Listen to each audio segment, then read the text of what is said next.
ನೀನ್ ಏನು ಬೇಕಾದ್ರೂ ಐಡಿಯಾ ಮಾಡು, ನನ್ನ ಪಾಡಗ್ ನನ್ನ ಬಿಟ್ಬಿಡು ಪ್ಲೀಸ್. ನೀನ್ ನಂಬ್ಕೊಂಡ್ರೆ ಏನು ಪ್ರಯೋಜನ ಇಲ್ಲ ಸಾಕ್ಷಿ. ಹಾಗೆಲ್ಲ ಮಾತಾಡ್ಬೇಡಿ ರಂಜಿತ್. ನಾನು ಇಷ್ಟೆಲ್ಲ ಪ್ರಯತ್ನ ಮಾಡ್ತಾ ಇರೋದು ಯಾಕೆ ಹೇಳಿ? ನಿಮ್ಮನ್ನೇ ಮದ್ವೆ ಆಗ್ಬೇಕು ಅಂತ ತಾನೆ. ಹಾ, ನಾನು ಇಷ್ಟು ದಿವಸ ಹಾಗನ್ಕೊಂಡೆ ಕಾಯ್ತಾ ಇದ್ದೆ. ನೀನು ನಿಮ್ಮ ಮನೆಯವರು ಬಿಟ್ಟು ಬರಲ್ಲ, ನಮ್ಮ ಮದುವೆ ಆಗಲ್ಲ, ಬರೀ ನಿಮ್ಮ ಮನೆಯವರಿಂದ ಉಗಿಸ್ಕೊಳ್ಳೋದೇ ಆಗೋಯ್ತು. ಅದ್ ಬಿಟ್ರೆ ಬೇರೆ ಏನು ಗೊತ್ತಿಲ್ಲ ನನಗೆ. ಅದಕ್ಕೆ ಹೇಳಿದ್ದು ನಿನ್ ಸಾವಾಸನೆ ಬೇಡಮ್ಮ ನನಗೆ ಅಂತ. ಯಾಕೆ ಹಾಗಂತೀರಾ? ನಾನು ಹೇಳೋದನ್ನ ಸ್ವಲ್ಪ ಅರ್ಥ ಮಾಡ್ಕೊಳ್ಳಿ. ಅಯ್ಯೋ ತಾಯಿ, ಬೇಡಮ್ಮ ಬೇಡ. ಈಗ್ಲೂ ನನ್ನ ಮನಸ್ಸಿನಲ್ಲಿ ಆ ನಿಮ್ಮ ಅಣ್ಣ ಹೊಡೆದಿದ್ದೆ ಕುದೀತಾ ಇದೆ ನನಗೆ. ಅವನಲ್ದೆ ಬೇರೆ ಯಾವನಾದ್ರೂ ಈ ಕೆಲಸ ಮಾಡಿದ್ದಿದ್ರೆ ಸಾಯಿಸ್ಬಿಡ್ತಿದ್ದೆ ನಾನು. ಅವನ ಗ್ರಹಚಾರ ಚೆನ್ನಾಗಿತ್ತು. ಸರಿಯಾದ ಸಮಯಕ್ಕೆ ನಿರೋಷ ಬಂದ್ಲು, ಜಗಳ ತಡೆದ್ಲು. ಇಲ್ಲದೆ ಹೋಗಿದ್ರೆ ಇಷ್ಟೊತ್ತಿಗೆ ಏನೋ ಒಂದು ಗತಿ ಆಗ್ತಿತ್ತು. ಅದನ್ನೇ ಮನಸ್ಸಲ್ಲಿ ಇಟ್ಕೋಬೇಡಿ. ಮುಂದೆ ಏನ್ ಮಾಡ್ಬೇಕು ಅನ್ನೋದ್ರ ಬಗ್ಗೆ ಯೋಚನೆ ಮಾಡಿ. ಯಾರ ಜೊತೆ ಮಾತಾಡ್ತಿದ್ಯಾ? ಅದು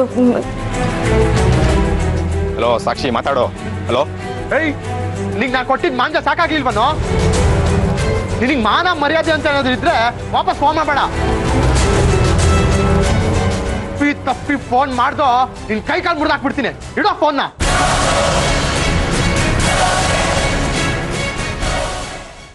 ನೀನ್ ಯಾಕೋ ನನ್ ಫೋನ್ ಕಿತ್ಕೊಂಡೆ?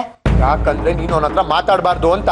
ನಾನು ಅವ್ರನ್ನ ಪ್ರೀತಿಸ್ತಾ ಇದ್ದೀನಿ. ಅದಕ್ಕೆ ನಾಕ್ ಬೀಸಿದ್ದು ಮತ್ತೆ ನಿನ್ ತಂಟೆಗೆ ಬರ್ದೇ ಇರ್ಲಿ ಅಂತ. ನೀವೆಲ್ಲ ಎಷ್ಟೇ ಪ್ರಯತ್ನ ಪಟ್ರು ಈ ಜನ್ಮದಲ್ಲಿ ನಾನ್ ಮದ್ವೆ ಅಂತ ಆದ್ರೆ ಅದು ರಂಜಿತ್ನ ಮಾತ್ರ.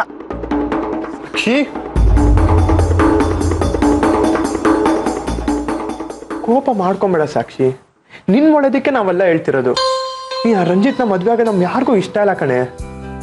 ಪ್ಲೀಸ್ ಅವನ ಮರ್ತ್ಬಿಡೆ.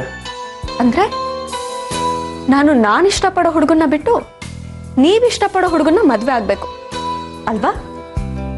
ಏನು ಎಲ್ರು ಸೇರ್ಕೊಂಡು ಡಾಮಿನೇಟ್ ಮಾಡ್ತಾ ಇದ್ದೀರಾ? ಹಾಗಲ್ಲ ಕಣೆ, ನಾವ್ ನೋಡಿದ ಹುಡುಗನ್ನೇ ಮದ್ವೆ ಆಗ್ಬೇಕು ಅಂತ ನಾವು ಕೇಳ್ತಿಲ್ಲ. ಆ ರಂಜಿತ್ ಒಬ್ಬನ್ ಬಿಟ್ಟು ನೀನ್ ಯಾರನ್ನಾದ್ರೂ ಇಷ್ಟಪಡು. ಮನೆಯವ್ರಿಗೆ ಇಷ್ಟ ಇಲ್ಲ ಅಂದ್ರೂ ನಾನು ಅವ್ರನ್ನ ಒಪ್ಸಿ ನೀನ್ ಮದ್ವೆ ಮಾಡ್ತೀನಿ. ಪ್ಲೀಸ್ ಆ ರಂಜಿತ್ ಒಬ್ಬನ್ ಮರ್ತ್ಬಿಡೆ. ನೀನೇನ್ ಹೇಳಿದ್ರು ನನ್ನ ನಿರ್ಧಾರ ಬದಲಾಗಲ್ಲ. ಆದಿ, ಹಠ ಮಾಡ್ಬೇಡ ಕಣೆ. ನೀ ನಮ್ಮೆಲ್ರೂ ಪ್ರೀತಿ ಸಾಕ್ಷಿ, ನಮ್ಮನೆ ಬೆಳಕು ಕಣೆ. ನೀನ್ ನೊಂದ್ಕೊಂಡ್ರೆ ನಮ್ ಯಾರಿಗೂ ಒಳ್ಳೇದಾಗಲ್ಲ. ನಾವು ರಂಜಿತ್ನ ಮುಂಚೆ ನಂಬಿದ್ವಿ ತಾನೆ. ಆ ನಂಬಿಕೆ ಎಲ್ಲಿ ಕರ್ಕೊಂಡು ಹೋಯ್ತು ಅಂತ ನಿಂಗೆ ಗೊತ್ತು ತಾನೆ. ಆ ರಂಜಿತ್ ಚಿದಂಬರಂ ನಮ್ಗೆ ಎಷ್ಟೆಲ್ಲ ತೊಂದರೆ ಕೊಟ್ರು. ಆ ಚಿದಂಬರಂ ಅಮ್ಮನ್ನೇ ಕಿಡ್ನಾಪ್ ಮಾಡಿ ಎಷ್ಟೆಲ್ಲ ಟಾರ್ಚರ್ ಕೊಟ್ಟ. ಪ್ಲೀಸ್ ಕಣೆ, ನಮಗೆಲ್ಲ ಡಿಸಪಾಯಿಂಟ್ ಮಾಡಬೇಡ. ಆ ರಂಜಿತ್ನೇ ಮದುವೆ ಆಗಬೇಕು ಅಂತ ಹಠ ಹಿಡಿಬೇಡ ಕಣೆ. ಪ್ಲೀಸ್ ಅರ್ಥ ಮಾಡ್ಕೊ. ನನಗೆ ಗೊತ್ತು ನನ್ನ ತಂಗಿ ನಮ್ಗೆ ಮೋಸ ಮಾಡಲ್ಲ. ನೀವು ಅವನ್ನ ಮದುವೆ ಆಗಲ್ಲ ಅಂತ ನನಗೆ ನಂಬಿಕೆ ಇದೆ ಕಣೆ. ನನಗೆ ನಿಜವಾಗ್ಲೂ ನಂಬಿಕೆ ಇದೆ.